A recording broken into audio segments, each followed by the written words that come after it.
city of Kisumu. Tonight, the government is not mincing words of an increasing wave of unrest in schools. Education Cabinet Secretary Amina, who visited Kisumu Girls High School, warned that those behind the unrest will be prosecuted. Already, the government has made it clear that it will not meet the cost of repairs in the affected schools, meaning parents will have to foot the costs. As our Kisumu-based reporter Kevin Ogutu now tells us, CS Mohammed left the lakeside city with a message that delocalization of teachers will not stop in an effort to curb indiscipline in schools. It took Education Cabinet Secretary to come to one of the schools that was recently affected by the wave of unrest that has engulfed public schools in the country, with the Nyanza region registering higher incidences. While at Kisumu Girls, Amina went round assessing the damage caused by the girls a week ago, a picture that is replicated in all the schools that have been through similar incidences and have since closed. We are following very many leads. We have phones that we are also interrogating to see who the contacts are, who has been talked to, what was said, what messages were conveyed. So we're following everything to just make sure that our schools are places of learning, our centers of excellence in terms of learning, that we give our children the time to prepare for exams, and the exams are coming up very, very shortly. And so we're not going to relent on this. And I think that's really the message.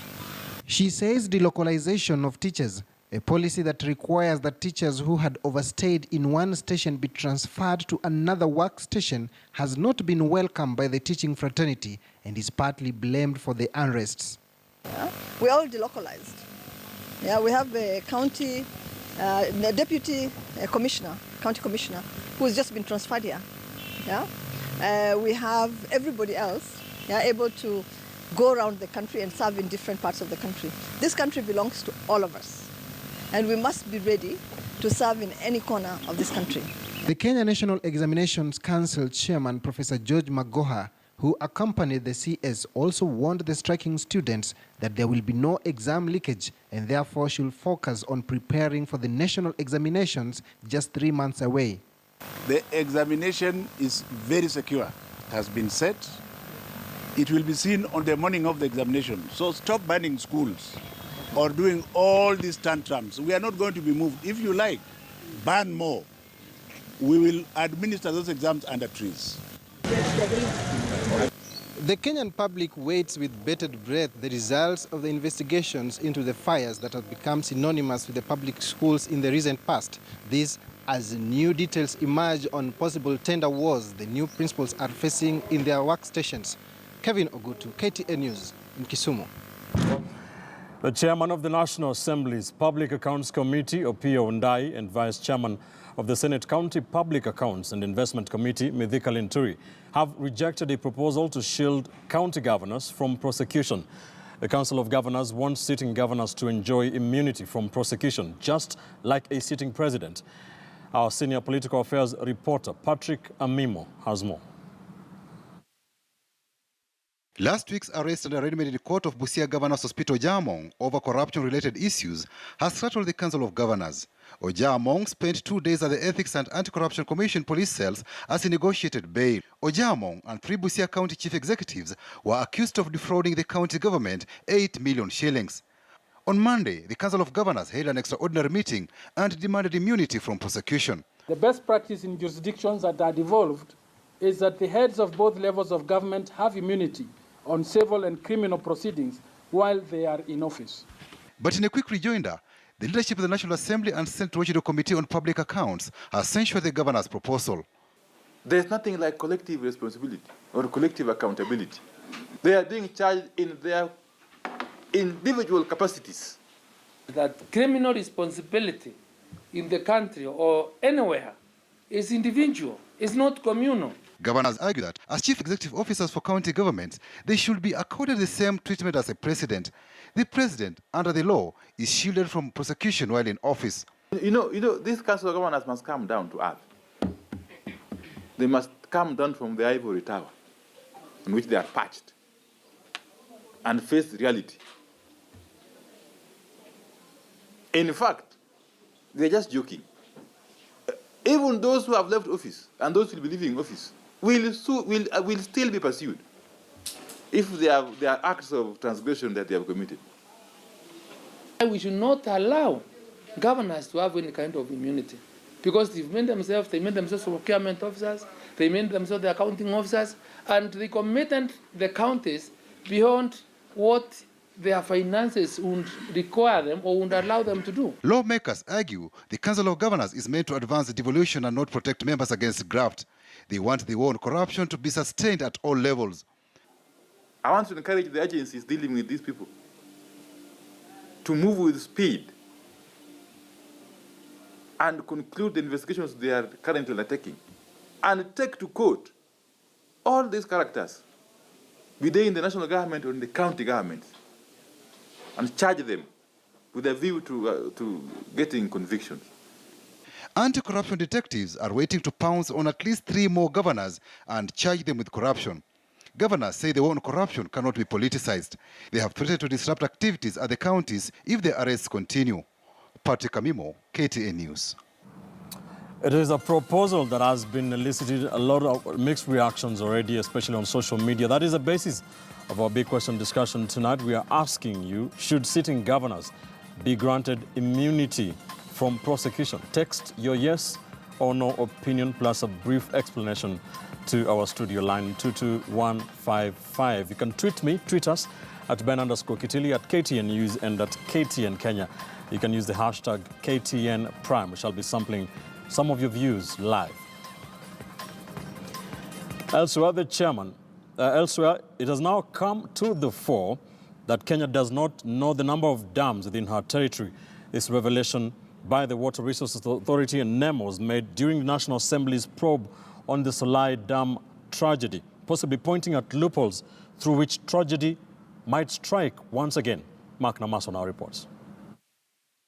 For the past few weeks, Parliament has been probing the Solai Dam tragedy, asking government entities to provide answers. But it now turns out that relevant entities such as NEMA and Water Resource Authority are equally in the dark. The tragedy was caused by a dam, because we went there and when that has happened, we found a dam. But according to our records... So that dam was not also permitted, right? Yeah. It was not. From the papers we have, we are not able to tell chairman whether we are talking about the same dam because of lack of identity of the dam we are talking about. According to the Ministry of Water and Sanitation, Kenya has about 4,140 dams and water ponds, with just 843 dams mapped by WRA. However, the existence of dams at Patel Farm appears to be news to them. The audits did not declare the presence of dams in the farm, and therefore our audits do not show that there is any dam in Solai, in that farm. The committee was told that Patel Farm had a license for Aweya, which is a river diversion, in the 1980s. But how they escalated it to not just one dam, but about 7, without NEMA or the Ministry of Water noticing, is a mystery.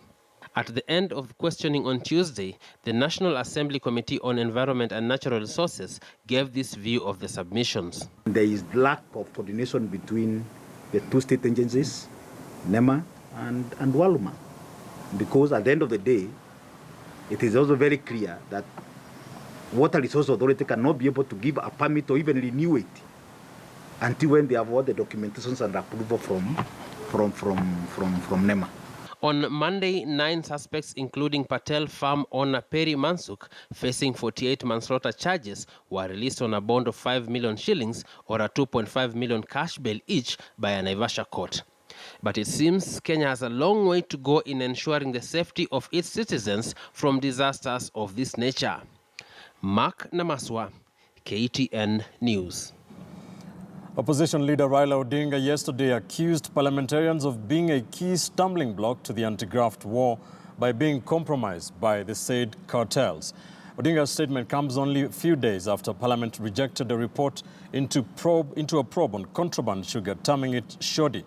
Could Kenyans be losing their hard-earned taxes through acts of omission by Parliament? KTN News political affairs reporter Moremi Mwangi sought to find out.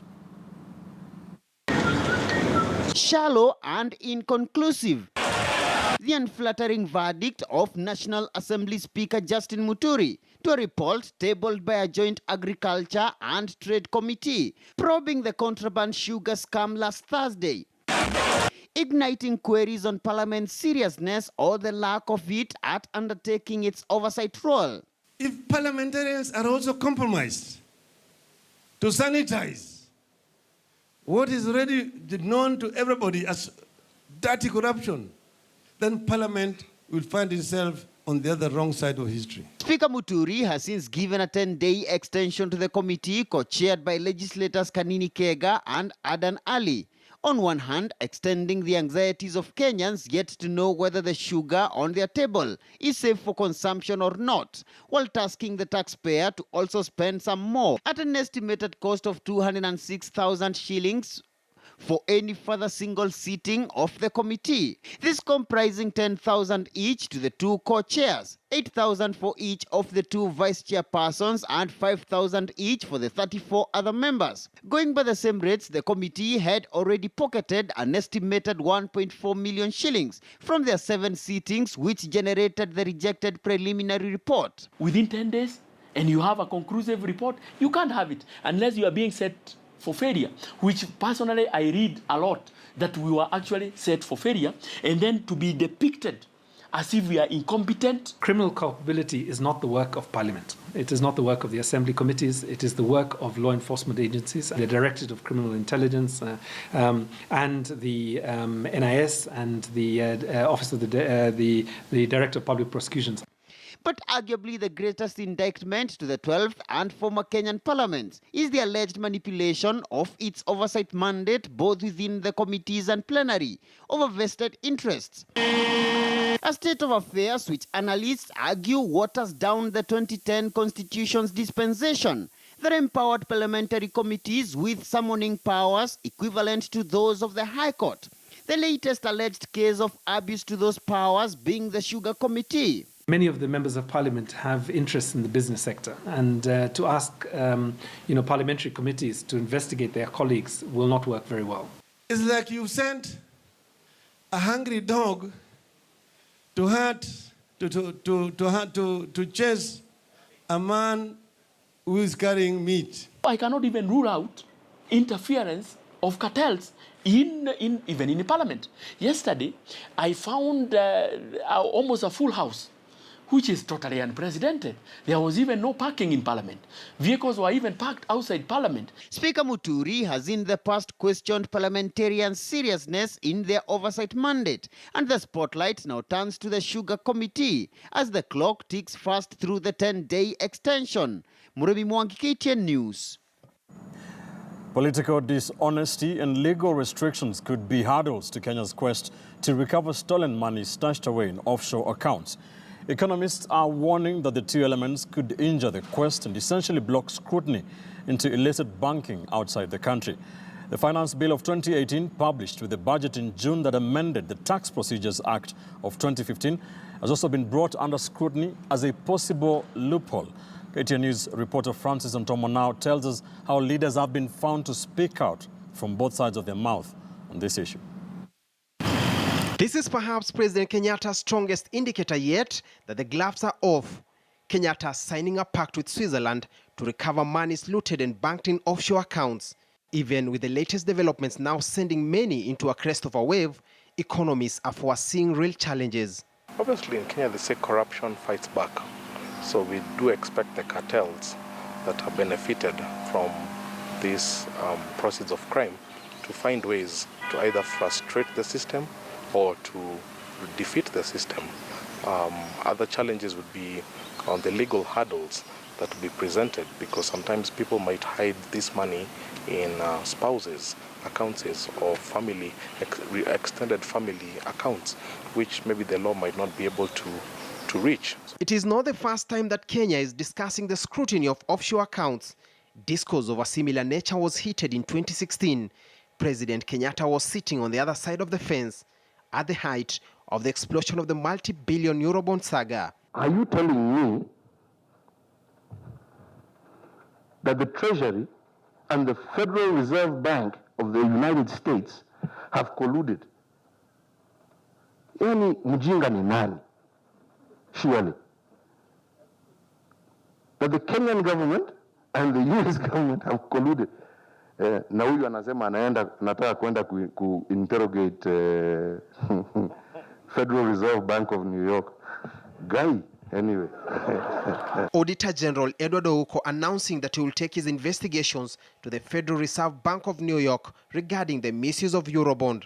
The head of state scoffed at this. Things have since changed.